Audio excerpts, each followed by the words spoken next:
For the past 4 years, the city and the Boston Private Industry Council have been expanding job opportunities in life sciences.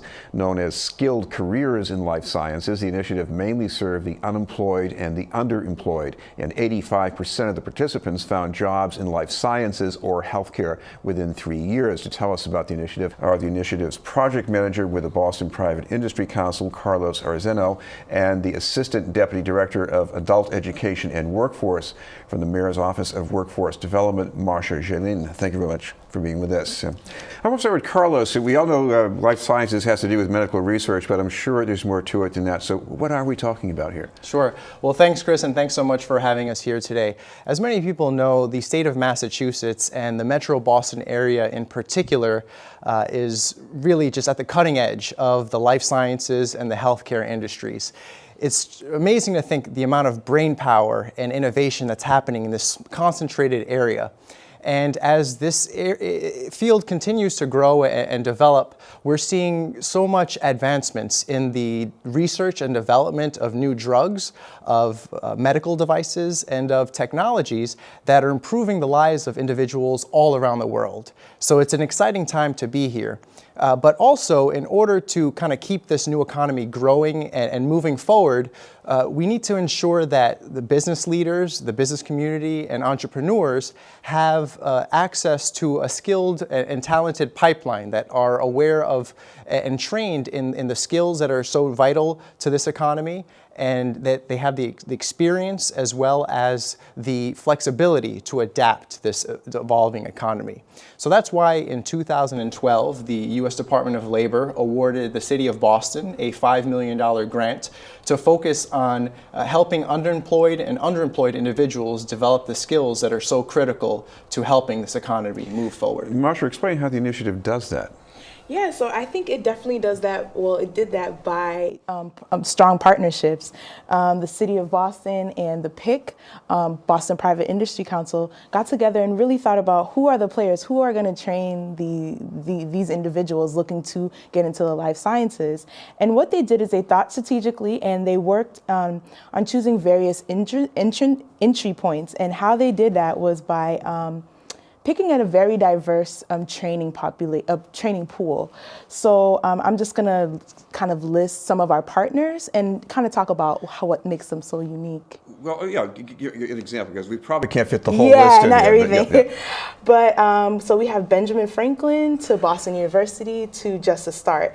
And this is very interesting because if I'm a high school student and I just graduated, I'm interested in STEM and I want to get into life sciences, I can go right into it and get a certificate, an associate's degree. Or if I'm going back to school and interested in, again, life sciences, but I already have a bachelor's degree, other programs fit that as well. So they definitely worked very strategically to pick various entrance points.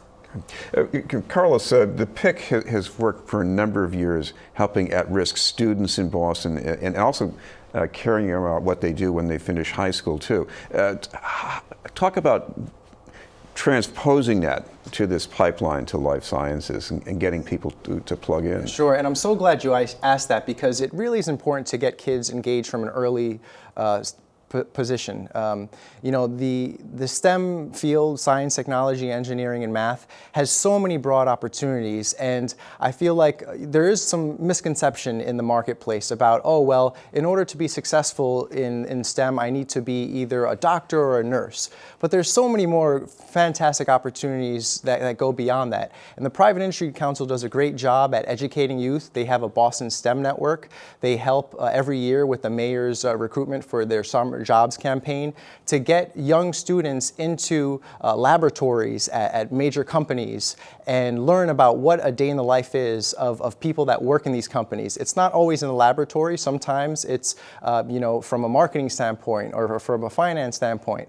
But the Private Industry Council works very closely with the youth to try to make sure that they understand the opportunities that are available there and that they can get that hands-on experience and that learning so early on so that they can kind of move forward and learn about and experiment with what they would like to do in the future. Marsha, you're working with a population here that has difficulty affording the cost of education and training, so I guess you were able to help with that?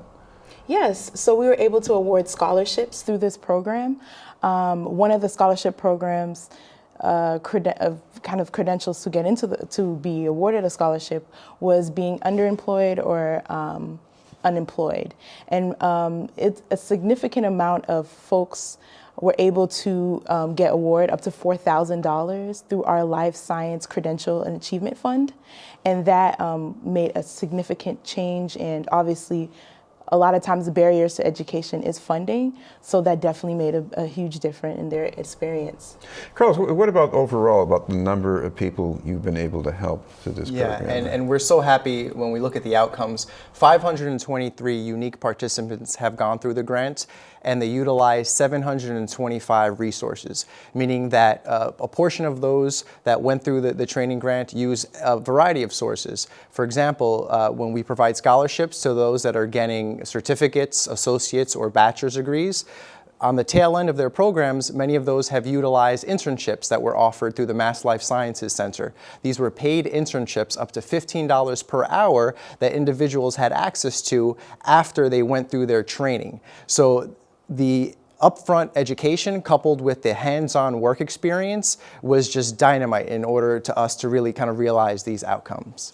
Marsha, this has been supported by a 5-year grant, is it? 4-year. 4-year grant. So the time has pretty much run out. So, what about the future? Is there going to be more of this kind of thing at least going on in Boston? And I'm so glad you asked this question. And I'm actually going to refer to Carlos because he led out the Skills Consortium, which is a group of employers, educators, even students sometimes, and coming together at the table to discuss the future of life sciences. So what do you see, Carlos? Yeah, and basically, this consortium that we put on a quarterly basis that the Private Industry Council convened in collaboration with the mayor's office was just such a positive experience because we put employers front and center and heard firsthand from them what it is that they need in the marketplace. We had our training providers come in and also participate, and we also had all of the local workforce development partners that were engaged in this grant. I'm talking in the Metro North, Metro Southwest, South Shore, and in Boston.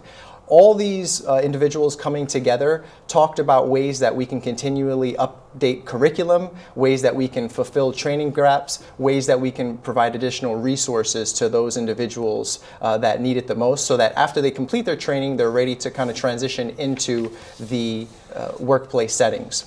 Now, with regards to what is still available, we have tremendous work that's still being done. As I mentioned earlier, the Boston STEM Network is something that is really trying to educate youth, and that K through 12 pipeline. There's also the Mass Life Sciences Center that has wonderful opportunities. They also provide training grants to both companies and to training programs to try to keep this type of effort moving forward. I know you have a lot more details, but there's a report that you can maybe flash for a second here? Yes, so that we know certainly. people So can get we more are very information. proud of our report here. It's online on the Boston PIC website. If you search for Skills Report, SCILS report, it's available online and it'll come right up.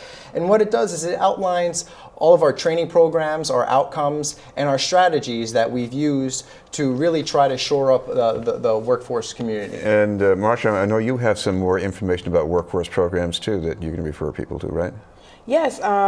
Again, it's all here in the book. There are just abundance from the partners that we made from the consortium, and it would take us so long to list all the partners, so I don't want to take you too many time, but definitely referring to the report. It has all the partners there. Well, thank you very much, Marsha Gelin from the Mayor's Office of Workforce Development and Carlos Arzeno from the Boston Private Industry Council.